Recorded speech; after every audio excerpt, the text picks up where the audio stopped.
so you just can't get a stop.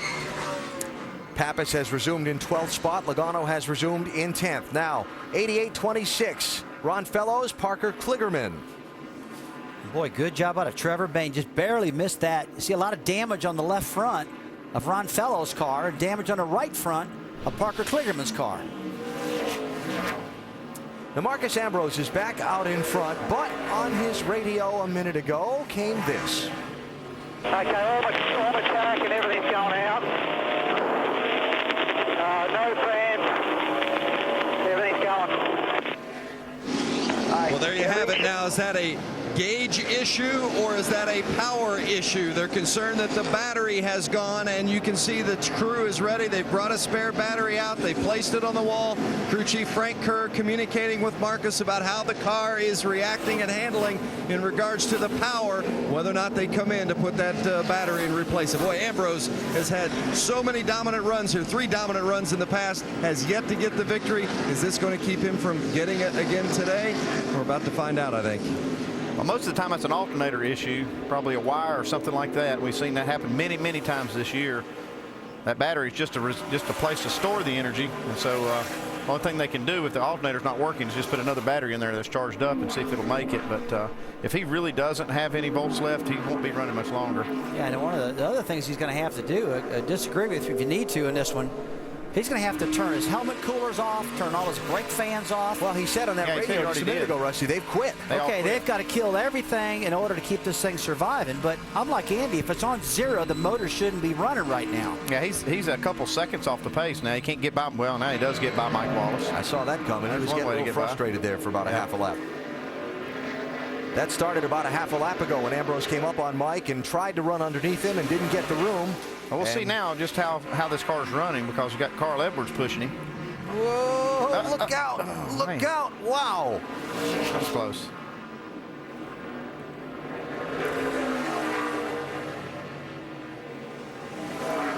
I tell you, the NASCAR boys have at it. These boys are using that up.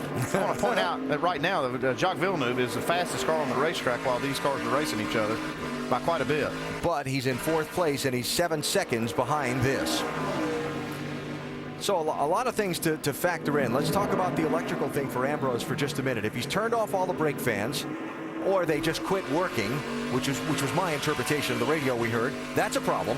Yes, I agree. That's a problem. They got one more pit stop coming up. Everyone does. When is a question. And does Ambrose really finally get a break? Or, I mean, as much as these cars have been knocked around and bounced over these curbs, it wouldn't be a surprise, Andy, if a little wire fell off an alternator and caused them an electrical problem. See the crew here trying to strategize on what they're going to do to try to fix this problem. We'll keep an eye on it. Ambrose leading for now at Montreal. Just a second ago at Circuit Gilles Villeneuve, the lead changed hands. Marcus Ambrose, remember, reporting the voltage problems on that 47 car, and on the long straightaway where power's at a premium, he loses the lead to Carl Edwards. That's going to get worse too as this thing goes on. He'll be lucky to get in the pits and get this battery changed. Able to keep up with the car right now, though. If he can go a few more laps, he'll be in the window for that last pit stop. Although they're going to have to spend a lot of time on pit road changing that battery. And he mentioned, he said, while you're at it, repair this carburetor. But like you said earlier, while we were in break, the ignition's probably so weak it's missing. Yeah, what's happening is when those volts go down, those plugs start to not fire right, and it makes him probably think he's got a carburetor issue. There you go. So Edwards out in front. You see, Carl Edwards just drives away from him on this long straightaway. And in the tight traffic parts of the course, Ambrose closes back up on him where his road racing prowess shows most. Closing quickly. Go ahead, Rusty. Yeah, Alan, you're talking about, you know, we question why Marcus Ambrose didn't come down pit road to get this work done. Now he's got to get in this pit window. And Andy, I'm guessing with like 28 to go or 30 to go, he'll be hitting pit road. Yeah, we've got one in right now, Robbie Gordon, but he's kind of forced in by his strategy. First pit stop among what have been the leaders. Robbie Gordon stopping, 32 laps to go. Most figure that's outside of the fuel window, but if we get a lot of cautions at the end of the race like we had at the beginning of the race, it'll be no problem. Mike? And by my calculations, guy, this is the 7th time Robbie Gordon has been on pit road. Team quickly going to work. No adjustments to the chassis, just an air pressure adjustment to the 07 car. Work on the right side is completed as they swing around to the left side. A 4-tire change for Robbie Gordon as they pack it with fuel, and that's been the name of their game all afternoon long, playing that fuel strategy. Yeah, I agree, Mike. Pack it with fuel is the name of that game. So we'll see how that shakes out for Robbie Gordon and where he resumes in line on the racetrack, how far behind the leaders. Yeah, it makes you feel good when I say pack it full of fuel. It only holds a certain amount. Yeah. You can't pack it. It's just going to hold what it'll hold. And all right, try to make it last. We'll change the terminology of 20 years of racing. Don't leave any out.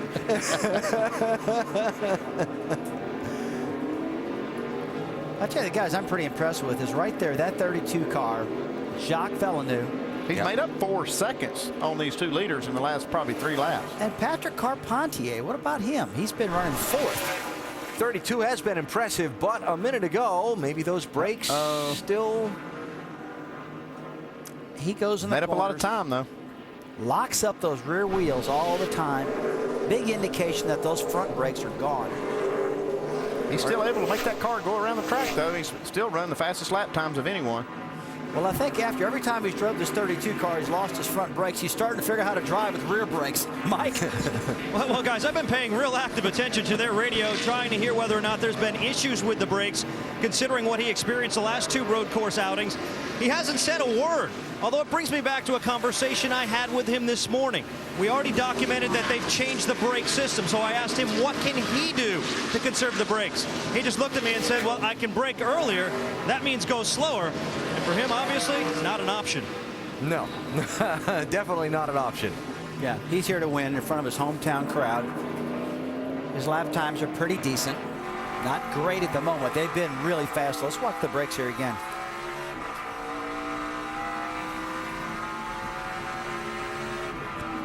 Man, look at him hammer that brake pedal.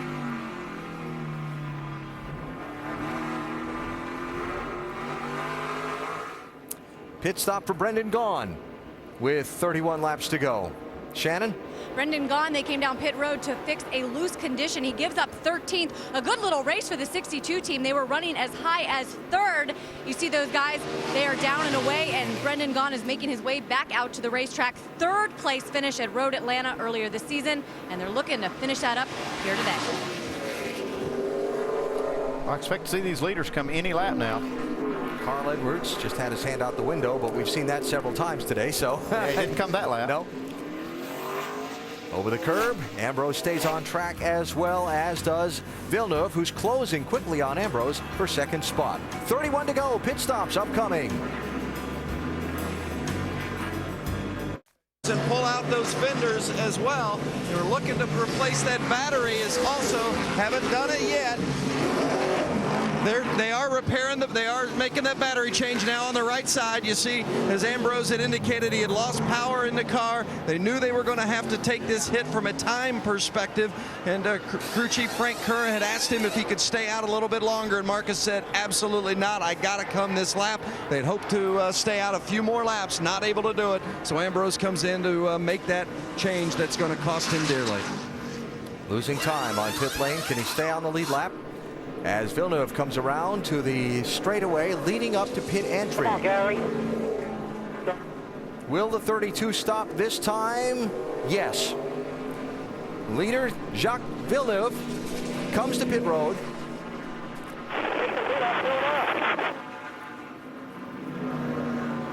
You change that battery, it's not an easy thing. It looks like it's going to cost Ambrose a lap. It is taking a long time. So, Mike, here is Villeneuve pitting from the lead. And he's been silent and focused on the radio. Very happy with his race car as he rolls down pit road. Not expecting any major adjustments, just 4 tires and fuel on the 32 car. The team goes over the wall, working on the right side. Immediately, they'll pull away a tear-off, and they begin their work, packing this car with fuel. Villeneuve very happy. They don't want him to. He doesn't want them to do anything to change it.